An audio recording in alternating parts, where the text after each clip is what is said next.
What's up, guys? Finally able to get out here on a halfway decent day for an off-grid Thursday.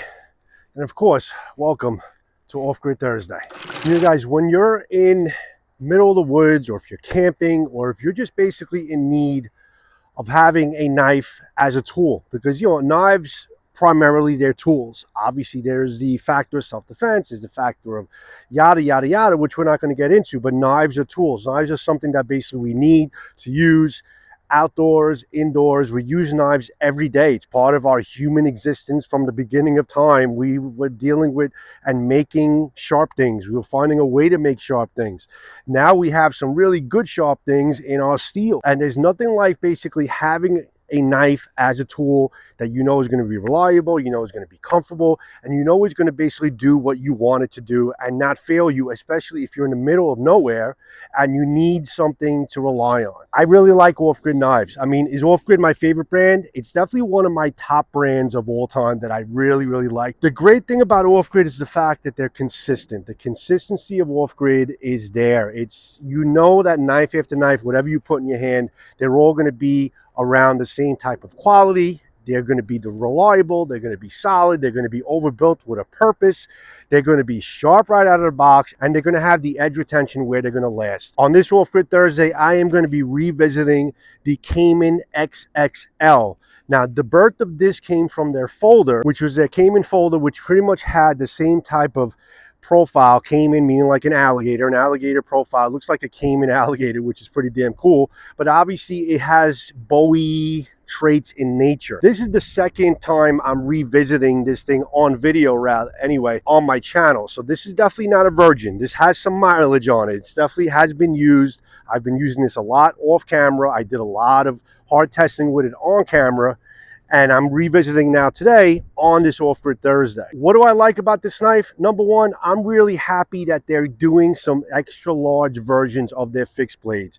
That's a trend that I feel like Off-Grid, and I see Off-Grid is going to be carrying on that trend and making some extra large versions of some of their most popular designs. This starting in as a folder, not even a fixed blade, and they made it into a fixed blade, but not only a fixed blade, this happens to be their largest fixed blade to date. There are more coming with a 7-inch blade, very Bowie style type of geometric, a devastating, really imposing type of tip, really ultra comfortable handle. I will let my AI friend tell you about all the specs of this knife. Thanks for that, Joe. So here's the Caiman Xxl from Off-Grid Knives. Total length 12.1 inches with a blade length of 7.1 inches and 2 inches in width. It has 4 millimeters in thickness on the spine. The blade steel is Cryo D2 in a durable black wash finish. It's a Bowie-style knife, plain edge with an HRC of 61. The handle has plenty of purchase with 5 inches from blade to pommel. The material is a great fit and finished G10 with smooth lines and no hot spots. The knife was expertly crafted in Taiwan with a very good heat treatment and with an excellent fit and finish that you would expect from Off-Grid. The sheath material is tightly fit black Kydex with a compression fit and thumb ramp release and lockup, as well as a Velcro, button lock belt loop vertical carry. It's a well-built knife. It's got great specs and all that. What do I feel about this knife this time around? Honestly, before I do any cutting with it, I think it's a great knife. But more importantly, it's just a fun, big knife to have fun with and cut stuff up with. It's reliable. It's solid. If anything I had to change on this knife, and obviously I know that this comes into a price point of being under $100, so there are limitations as far as how much it can do.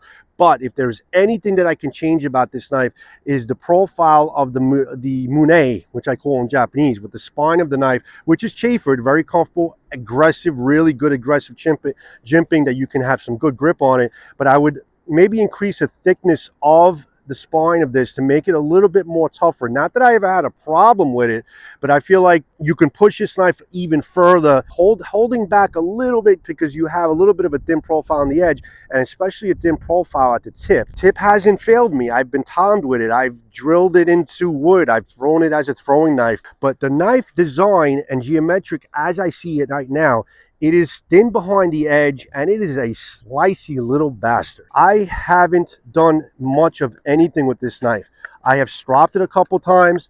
I think I've never reprofiled it. I have honed it a slight honing just to basically, you know, tighten up the edge a little bit, but it has never really gotten to a point where it ever really lost sharpness. It's still, like I said, it's a slicey little bastard, and you have enough surface area on the knife that if you need to like deep arc a tree or do the stuff that I have fun doing on camera with these knives, to maybe make a tent stake and stuff like that, and eventually we'll basically make a notch, make up a point. You have a lot of real estate, a lot of purchase on the handle, a lot of purchase on the size of the blade, being a 7-inch blade, to be able to do a lot of these things with it, you know. But it slices. It's definitely a slicey type of knife. I love basically using this thing. I love being able to kind of grip it in a couple different ways to know it's going to just kind of remain comfortable at all times in your hands. You know, and it's comfortable enough where if you really need to take a nice tight grip to do any like finer work, you can definitely do so with this knife. It's got an even sharpness all the way down. You got a little bit of a sharpening choil, which makes it easy to resharpen and reprofile if you need to. But I think the way they give it to you, you can probably last with this knife for a little while. I have been generally very pleased with the edge retention of this Cryo D2 from Off-Grid, as far as not needing to have to go back after every trip and, you know, resharpen it or reprofile. Like I said, I haven't reprofiled this yet. I didn't have a need to. You know, it's been staying sharp pretty well. You know, is it the best steel in terms of edge retention? No, of course not. But it's damn well good. I mean, damn well could be up there in terms of their heat, their tempering of their steel. I mean, this is a good Taiwanese made knife. I mean, I love knives made in Taiwan. And this is just another example of the artisans in Taiwan just basically giving you knife after knife to be reliable and having great edge retention, great steel. I love the coating. The coating that they put on their knives is phenomenal. I mean, with all the abuse and all the cutting I do with it, even with the steel belted stuff, the coating always holds on this. You never see those deep scratches or anything like that. That's something that I don't think Off-Grid gets enough credit for, is the coating that they put on their knives. But you can see, just bullshitting on camera, how I completely debarked this log here. And you know what? We're gonna make a tent spike. We're gonna make another notch on it, and let's see if we can get this thing ready for you know, tying up some camp.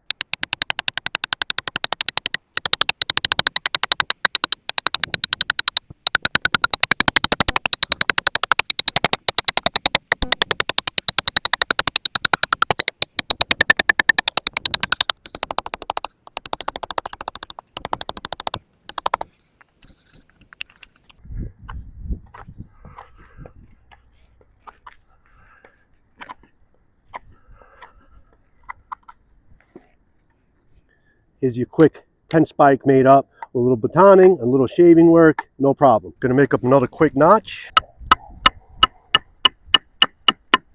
And again, guys, I'm not doing this in like a comfort area. I'm doing it on my knees, as if basically if I was in the woods, I needed to get this done, you know, to make up a fire or make up camp or something like that. And that's what I'm simulating for you right now.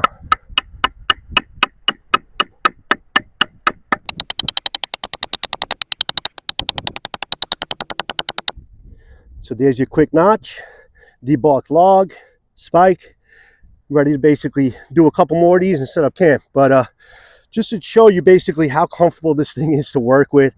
And it's a versatile knife. It's not considerably classified like a bushcrafting knife, but you know, it can definitely, it's got the edge and it's got the edge retention and it's got the length and everything, the Bowie style, the point, to be able to use this in comfort as a bushcrafting knife outdoors.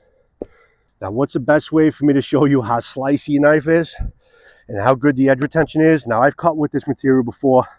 This is a steel belted sandblast hose. Thank you to Scab. But this is a thicker one than I used the first time. The first time was a lot thinner. This is like another 2 plies thicker than that. It got through the first one pretty well. Let's see how it gets through this one here.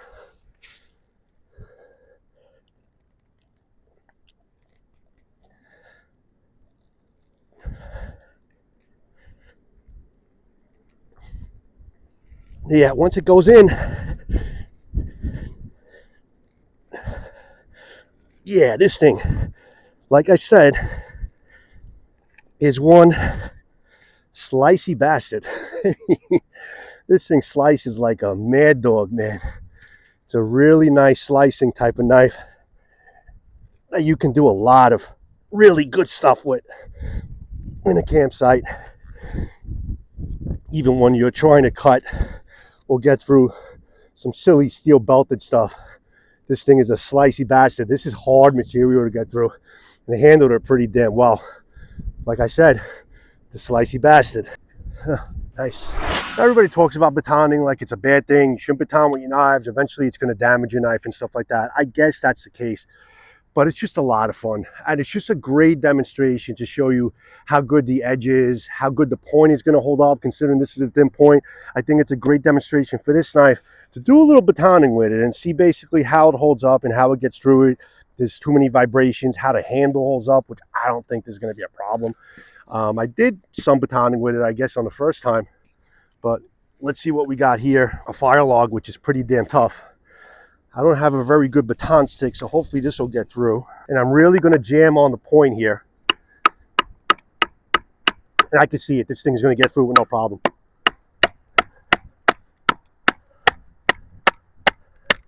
Yeah, this thing's a beast, man. It's got a thinner profile, but it's tough, man. It's tough. You know, sometimes you really don't need a crazy thick spine. As long as a knife is constructed well, it's heat tempered well, the handle is in good shape, you got enough purchase there. It also helps a lot to have good balance and good purchase and comfort on the handle, especially when you're chopping on an unbalanced surface like on a log. There it goes.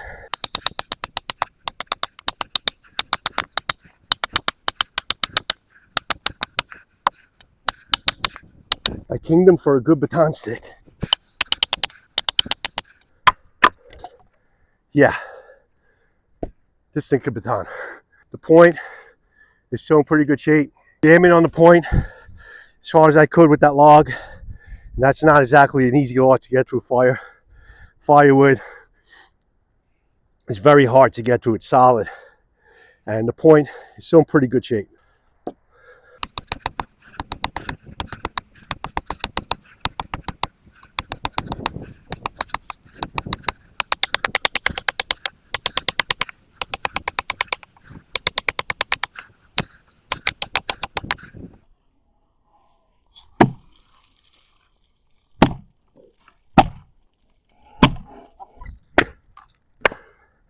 Yeah, I really like this knife. It's a lot of fun. It's just, you know, it's one of those fun knives, one of those knives you take out that is going to work for you, but you could have fun doing it. You know what I'm saying? It's just a fun knife. I like it.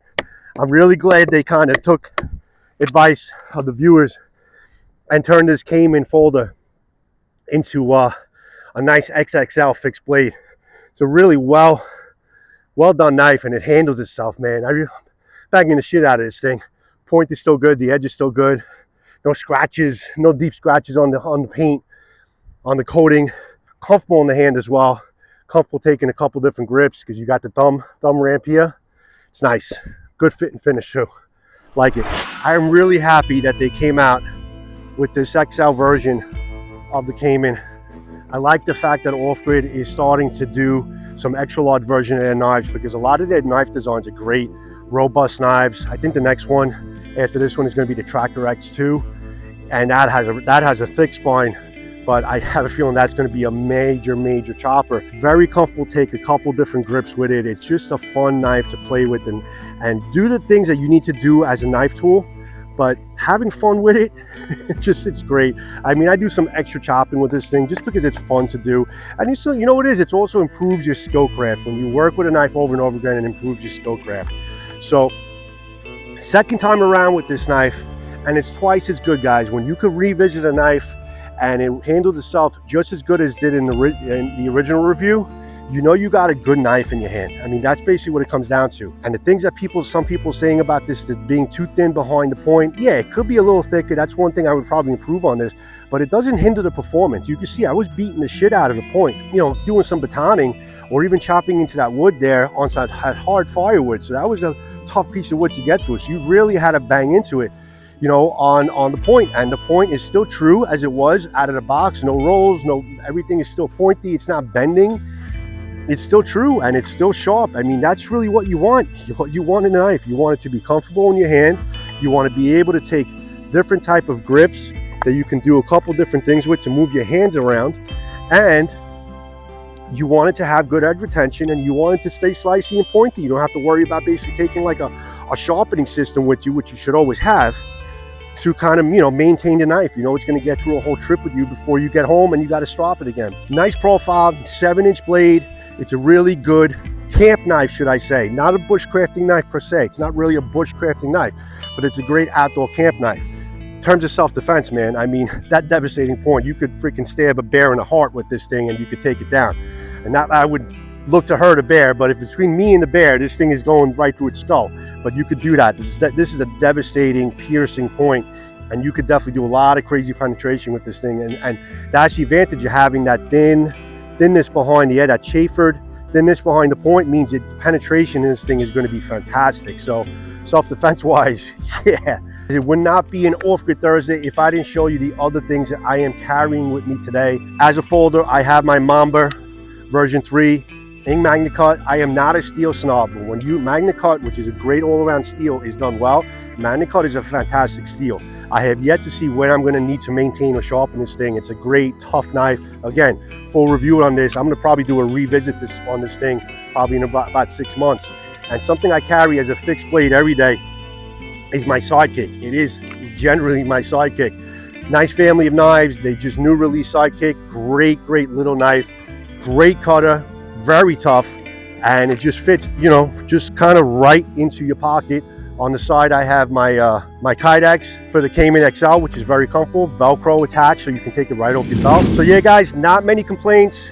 I don't see a complaint with the point so far. It handled itself well, stayed sharp, coating is excellent, great fun knife to play with. And I'm going to do some more cutting. Go out to the description, go see a 10% off on the website. Go out and get yourself an Off-Grid. They're great knives. I do these Off-Grid Thursdays, guys, because I love Off-Grid. I believe in their brand. I think they do a great job, and an appreciation for the samples they sent me to be able to show to you. So go out and take a look at Off-Grid, guys. I'm going to do some more cutting, all right? I'm going to make up like a fake camp here and out here in the woods. So have fun doing what you're doing, guys.